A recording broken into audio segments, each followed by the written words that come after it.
bare attention experience of the sensation.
It is a reality in all of our lives that there is suffering.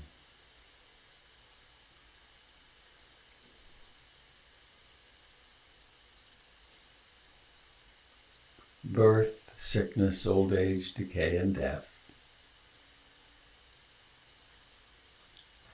Having experiences, small and large, that we don't want to have.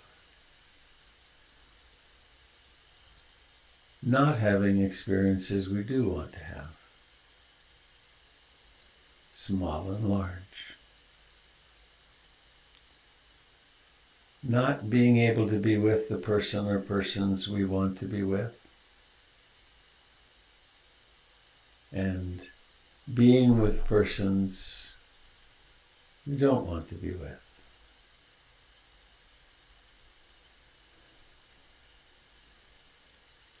So we practice and learn the Four Ennobling Truths, and we suffer less and less. We discover that it's the craving for something to be different that creates the suffering. And that as we open to this deeply, we experience relief from it, the quenching of nirvana, the capacity of accepting things as they are.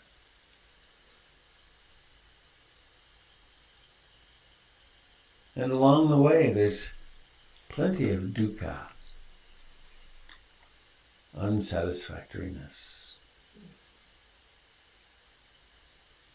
And so, just as we practice with love in our hearts, we practice with compassion. Whenever I'm hurting, no matter how I'm hurting, I aspire to hold myself in sweet, gentle compassion.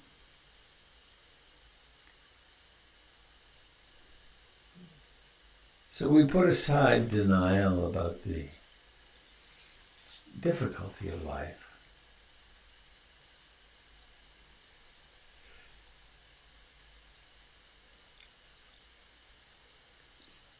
And just as we can experience directly our own life has suffering in it, so is true for our loved ones, our friends, families, our partners of different kinds, our business partners, our colleagues. So is true for all beings, most certainly all humans. So is true for our opponents or enemies.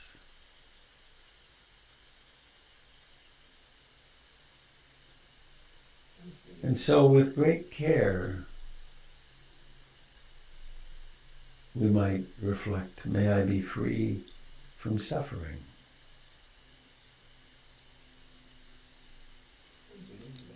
And then think of someone you love who you know is suffering right now.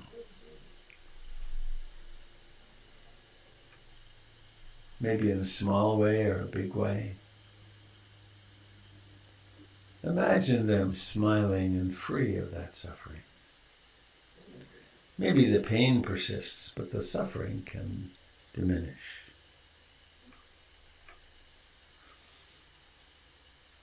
So on the in-breath, it's may I be free from suffering.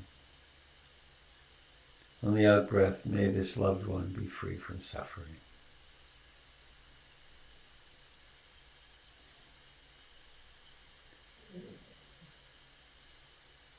On the in-breath,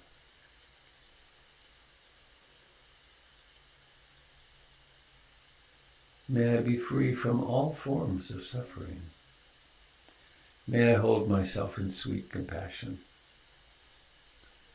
And on the out-breath, the same for this loved one.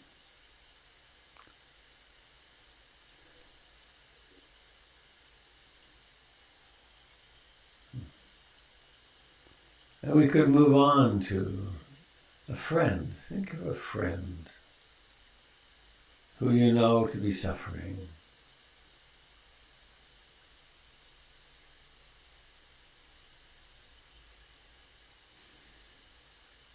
Most probably, we can't heal them. We can't take away their suffering. But we can imagine them dealing with it in a beautiful Dharma way, so they are free from it.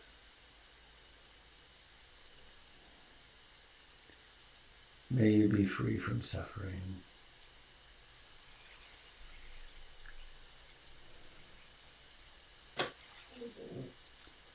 And now let's make a big leap to all humans. We could, if we had time, spend a week or two on oneself, and then on a loved one, mentor, then on a friend, then on a neutral person, then to an enemy. Suffering. So does every human. May all humans awaken to their true great nature. May I awaken to my true great nature on the in-breath.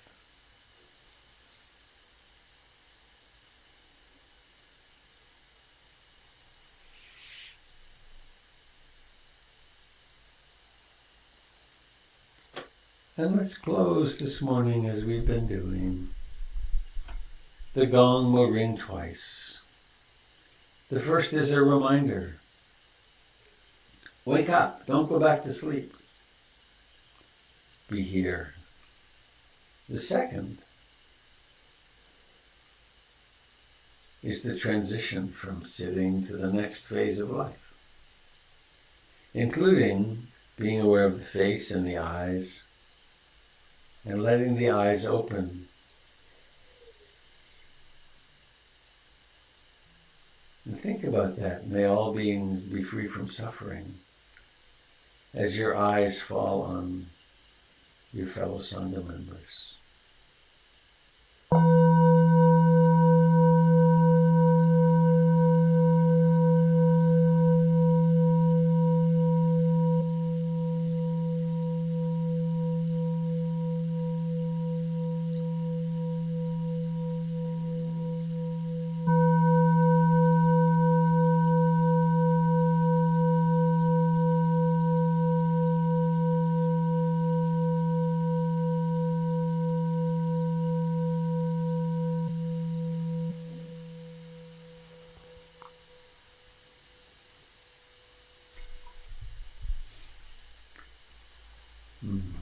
beautiful Sangha members. This Saturday at PIMC, you can find out about that on the website. On December the 5th and 6th, we'll be on unofficial dance meditation in the morning. And it's been a little slow getting that. Go to hollyhock.ca. That'll get you there. It's not even on my website. Doing all these tidbits is a bit much.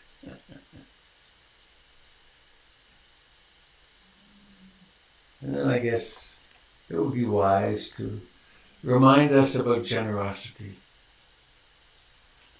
The tripod of a spiritual life: generosity, moral and ethical behavior, and gotta get my example up in this, and us to come and support each other each morning like this.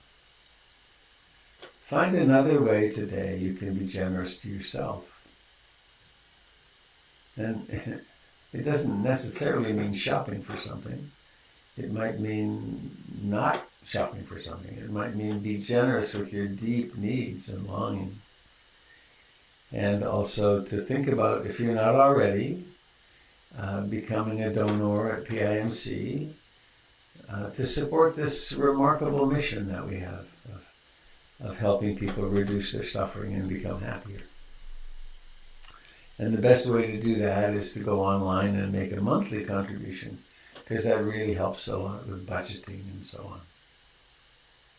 And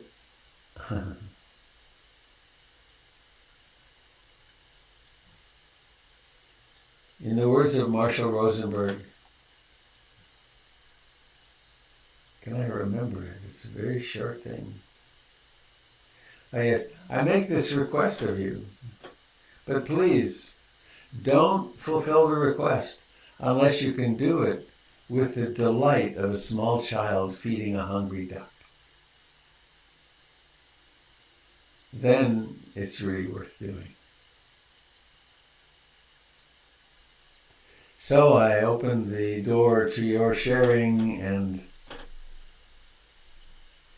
paeans of joy, or whatever else you like, songs, poems, dances.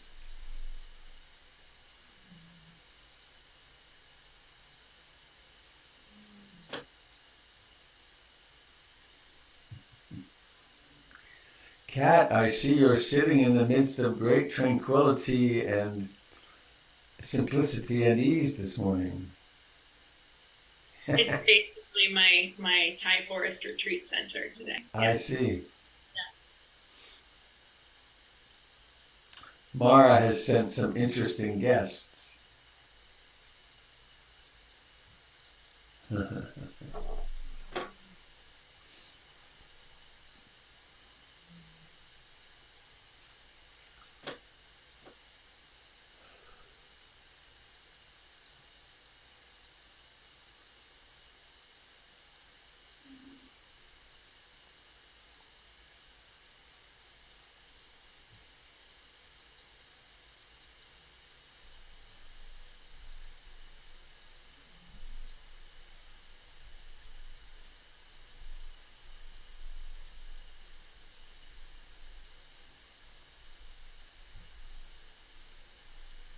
Good morning, Robert, Jim, and Sangha.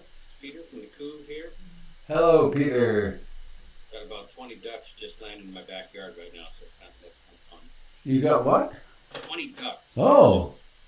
Just arriving in the backyard. So I see. I think part of that Marshall Rosenberg's quote was about giving like a child would give to a duck. Uh-huh. Yeah. Anyway, what I wanted to talk about, first of all, I enjoyed your cat meeting almost in rhythm to the refuge this morning. That brought me a lot of joy to see your cat meeting in rhythm to the Sangha, to the refuge song.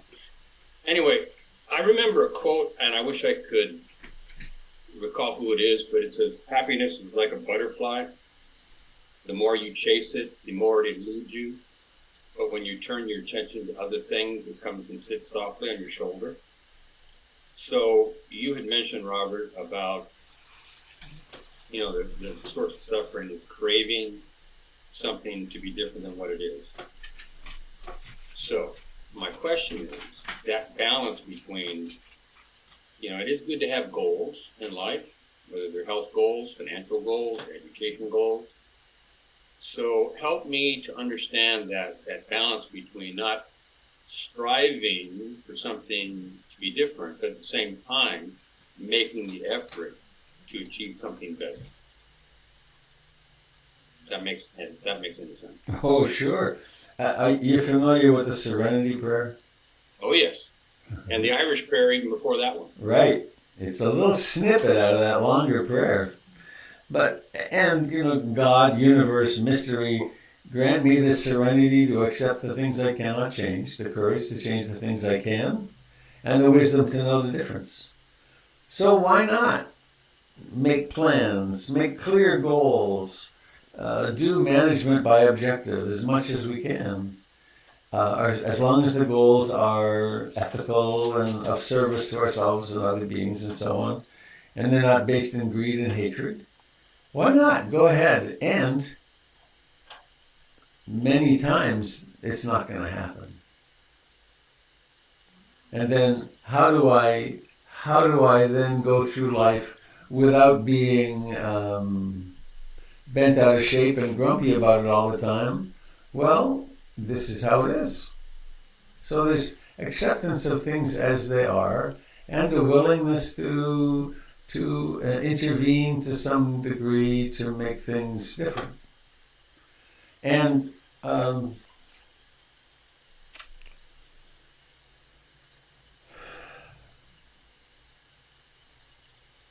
sometimes we need to stand up for things. And that can be very expensive to us sometimes if we're willing to stand up and say, nope, this can't. I'm thinking of someone's about to abuse a child. These teachings would not say, oh, well, that's what's happening. I'm going to, and it might say, wait, I need to act here. I need to act. It may be very dangerous to me to act, but it would seem as though I am required to from my own moral and ethical code. So this isn't it is a nonviolent path, but it's not one without the willingness to really set a goal and work for it. Like the goal of awakening, the goal of really training the mind. It takes a lot of stick-to-itiveness. That making any sense vis-a-vis your question? Yeah, acceptance doesn't necessarily mean being passive. Right. That's a real tricky one for me, and I appreciate the reminder, and that's what I'm going to be focusing on today, is that balance between, making the effort, but not just being totally wedded to the outcome. There's a classic, a line one hears often, that I hear often, which is being very clear in our goals, but being not so attached to the outcome. Because we have to have goals to shape our intentions and our direction. But then so often, if we really do it consciously, it doesn't turn out like we think. Sometimes it turns out much better, and lots of times it doesn't work at all. Yeah, the best vacations I had is when I had no expectations. The worst ones where I thought all of this was supposed to happen to make me... Absolutely. Right. Thank you. You know, the Dalai Lama, is this related? Let me see.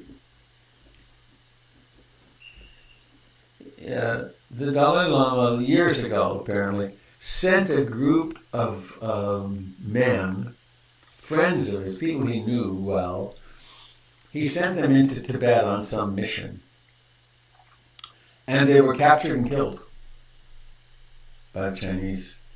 And an interviewer that I heard asked him, don't you feel bad about that? And he said, of course, these were my friends. I grieve their loss. And the guy said, and it's kind of your responsibility. You sent them. And he said, well, yes, I did send them, but my intention was not for them to be killed. My intention was whatever the purpose was, and it was a non-violent purpose. And so he said, I grieve them, but there's no self. I have to look at what my intention was, and that's my motivating factor, and that's what I would evaluate on. Nice, thank you. He's a guy who's been through a lot.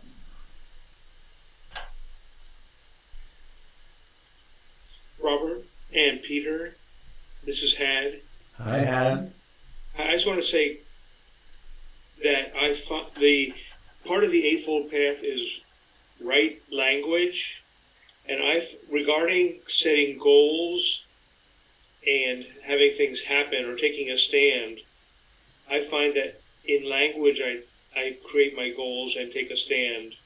Like for myself, I've taken the goal of bringing awakening forth in the midst of a life where I've been given a traumatic brain injury, and just stating that my commitment is to awakening in the context and having the brain injury, which is what I got in this life. You know, it's my circumstances. We all have our own circumstances, but I find great clarity in the speaking the goal or the mission, and then things unfold as they do. I know that just gives me some clarity about how to hold all the particles that will come my way, how to be with the unfolding of learning Dharma practice. Thanks, And I Had. thought that might be useful for Peter also. I don't know, the languaging. Thank you. How important. I know Martin Heidegger, the existential philosopher, says that language is the house of being, and we speak how we are gardeners in the Dharma practice. So we're learning to build things, and language is an important skill in bringing things forth. Thanks, Had.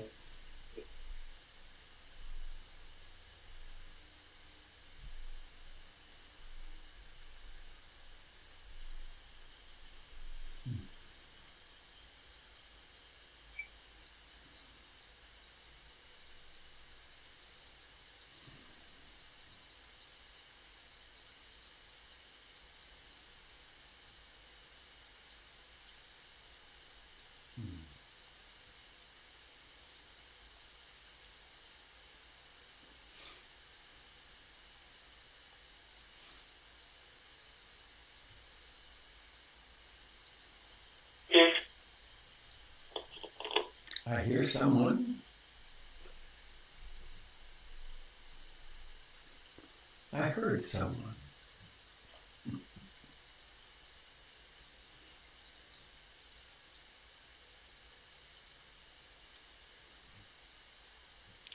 John, you need to unmute yourself if you want.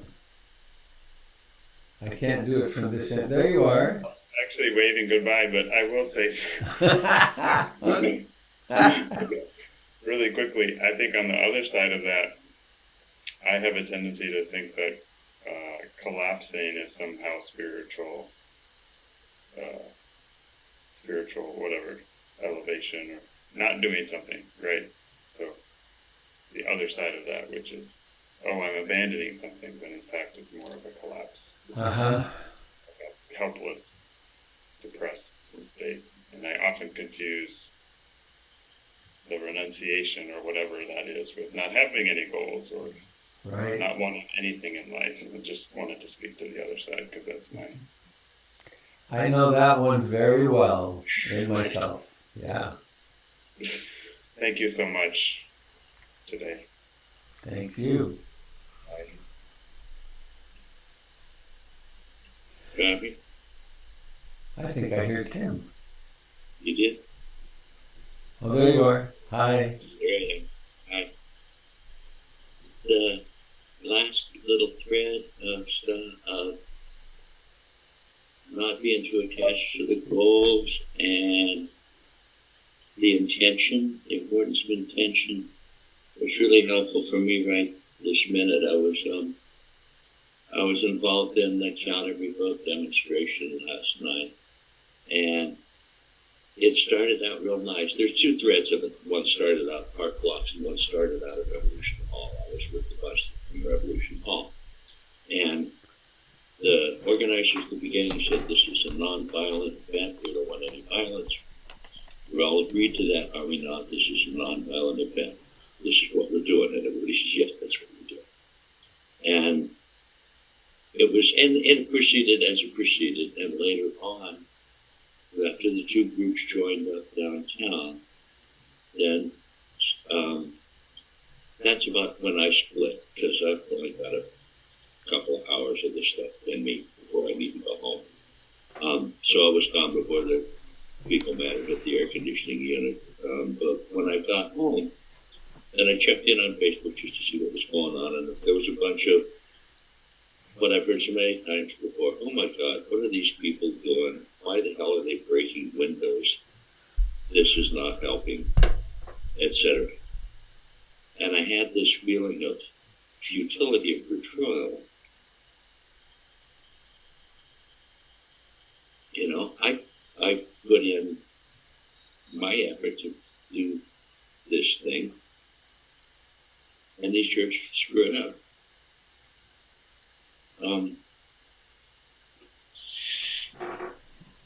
Which I had a little betrayal, a little, why should I bother?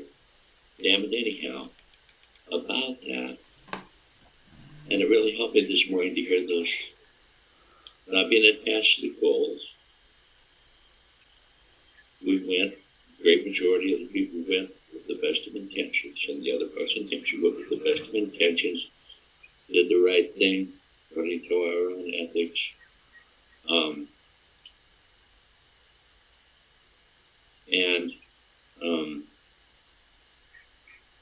And then it played out the way it played out, and then it went the way it went. But the combination of not being attached to the goal, to the results, and the best of intention, that gave me peace. Mm-hmm. Nice. As regard to that, I was kind of thinking, I'm not going to do this anymore. The hell with this thing. It always comes out this way. There's always 12 or 6 idiots that screw it up for yourself. Mm-hmm. And that gets front page news. Yep. You know.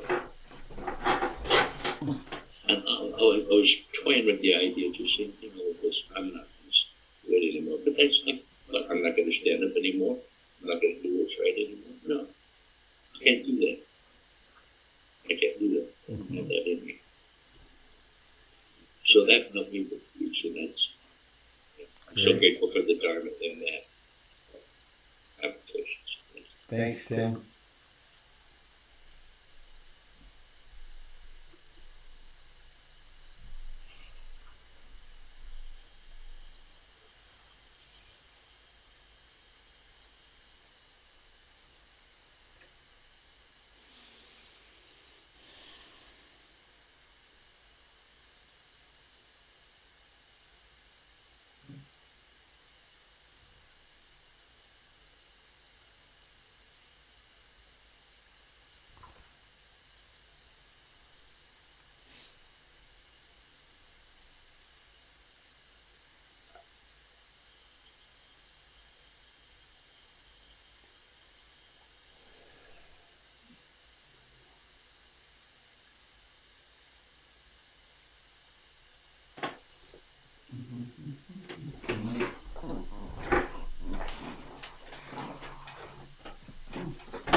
I'm going to take advantage of this pause, of this quiet, to point out there's a fantastic book on the market. It's by Robert Beatty with Laura Musikansky, with a lovely foreword by Paige Cogger. New Teaching, Mindfulness for a Happy Life. New Teachings of an Old Tradition for Today's World. And if you've read it and you bought it from Amazon, do write a review. It was fun. I went the other day and read it, and it was very touching. People are finding it very helpful. So It's there. You can go to my website, robertbeatty.com, and you can follow that through for how to purchase it.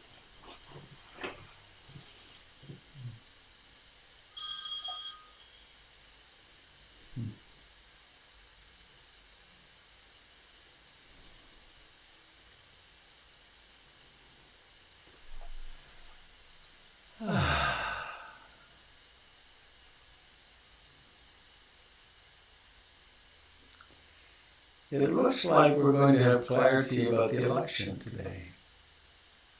Looks like it's kind of a done deal, actually. How is that? What's your experience?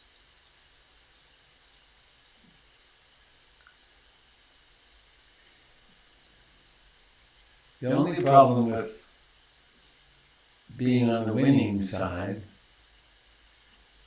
is that there's losers.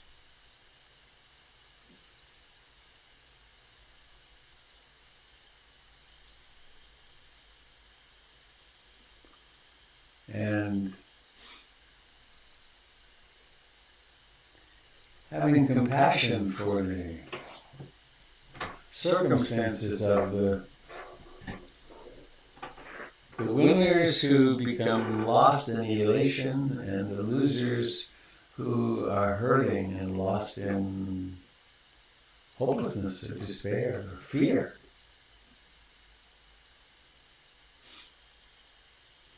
There's a great deal of fear on both sides, and a lot of fantasies about the horrible things that now that the liberals are going to do.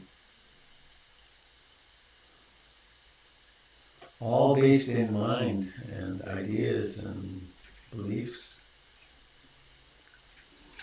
So let us be kind and compassionate to all beings as best we can. Doesn't mean not to be pleased for our own experience, but the pendulum flips back and forth so fast.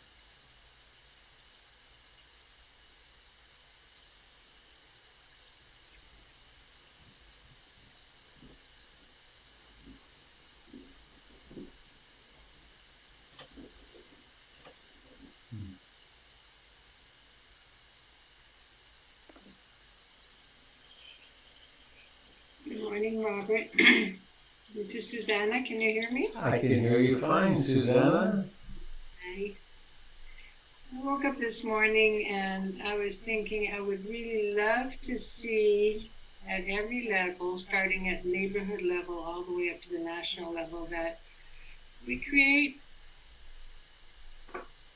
spaces for building bridges. I think, this election shows that we're kind of divided half and half, really.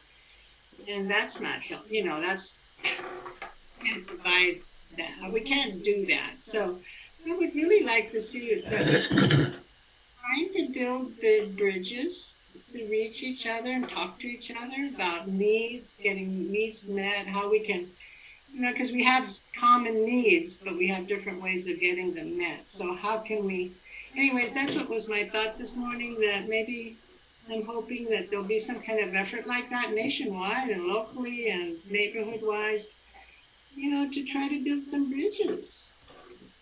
I just don't want to see us go on fighting and fighting and fighting. It's just, just wearing us all down on both sides, and Yeah. we're all, so anyways, that's what I woke up thinking this morning. It's sure what's needed. I would just add that I think our challenges are very deep because today we do not have a shared definition of reality. We don't share a truth in this country. And I think before you can build bridges, you have to agree on what's real. And we don't have that in this country right now. And I think this is a partial victory in a sense, because it looks like the Senate will still be with the Republicans and they have the Supreme Court. So I don't see it as a full victory. I'm happy that the outcome is going to be, but my concern is about we don't have a shared reality. in this country right now? That is a deep concern, and I think it's a great question. How do we create a shared reality? And I think the bridge building will follow that. But I think you got to have the shared reality before you can build the bridges. That's just my 2 cents. Yeah, I would agree that maybe that's the first step, is together we create somehow find a way to find a shared reality, because we can only do that if we're talking to each other. I remember Marshall Rosenberg, bless his heart.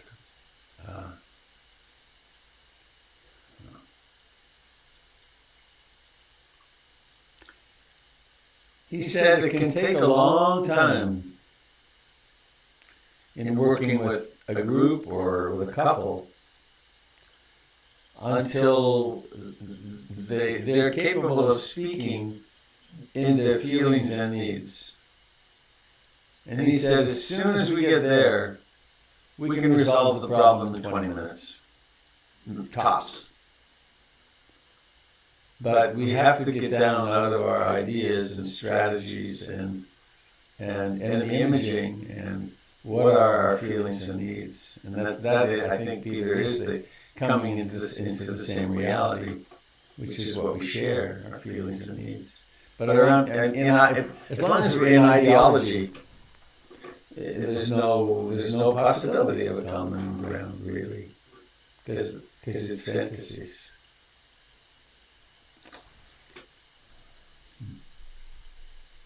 So it's a little bit after 8, I think, already. Oh, good. Facebook started up again. It's so unstable. Anybody else want to share something before we head off into our day? Hi, Robert. Carolyn. Hi, Carolyn. Before we sat this morning, I was watching a young man named Kazu Haga talk about nonviolent action and the need to integrate what he called fierce vulnerability to heal that shared trauma, the trauma of racism, the trauma of indigenous genocide that we share as a nation. We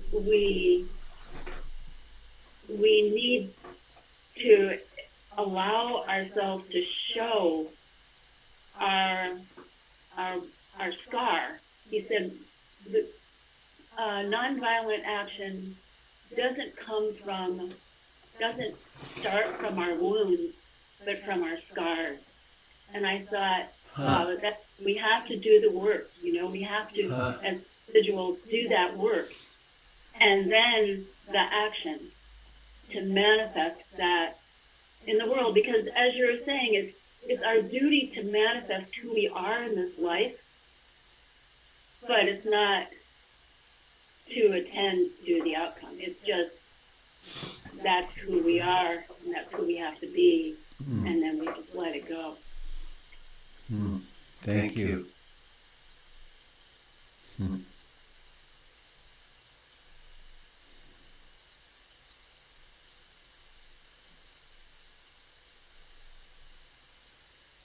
There's a lot of beautiful peacemaking happening in the world. Powerful people speaking, and Joanna Macy says we're in the middle of the dark part of the Great Turning. And it's helpful to me to hear what you just said and to just look around. There's so many people creating beautiful art and coming forward in leadership in very peaceful, loving, and powerful ways. May it persist and flourish.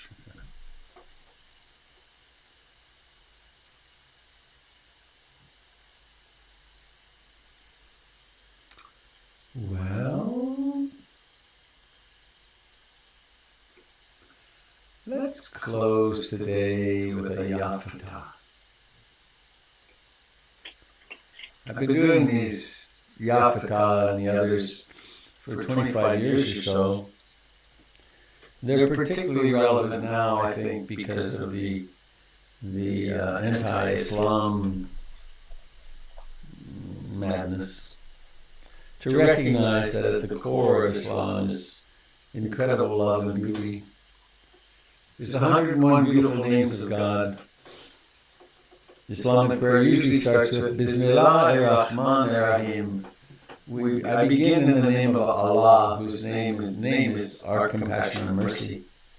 Ya Fatah is another name, and it means may the path of your heart open before you. It's a very loving gift, isn't it? May the path of your heart open before you. And so it's done with a hand motion. Hands come to the heart, and we connect with whatever love we feel there, whatever our spiritual practice has created, whatever we're gifted with. And then we hold this in our hands, and then we go like this, Ya Fatah. But as I always say at this moment, this is not an namby-pamby, quiet Buddhist thing. It's got as much intensity as your local environment will allow. I'm quite safe here in my cabin. I can be as loud as I want. So, without terrifying the people in your home, I invite us, let's do it 6 times. And I'm going to take care of this direction here, which is it's a little south-southwest. Between all of us, we can cover the whole planet, I'm sure. Just make it, open up to like 5 degrees. And you've got a huge responsibility. It includes the bears, the insects, the birds, the humans, the whales, people of all political stripes. We'll do it 6 times. You ready? Grounding to the center of the earth. Ya Fatah! Oh, unmute yourselves. Ya Fatah! Ya Fatah! Ya Fatah! Ya Fatah! Have a lovely day today, dear friends. Thanks, Robert. Beautiful day, all. We will do. Long way across.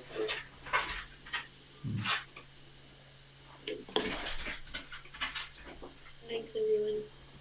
Bye, Kat. Bye, Had. Bye, everyone. Bye, Robert. Bye, Sarah. Bye-bye. Huh.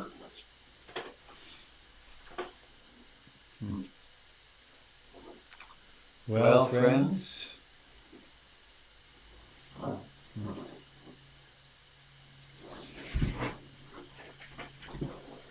Bye-bye. Have a lovely day. Goodbye, Facebook friends. That was really unstable, I know. I'm going to see if I can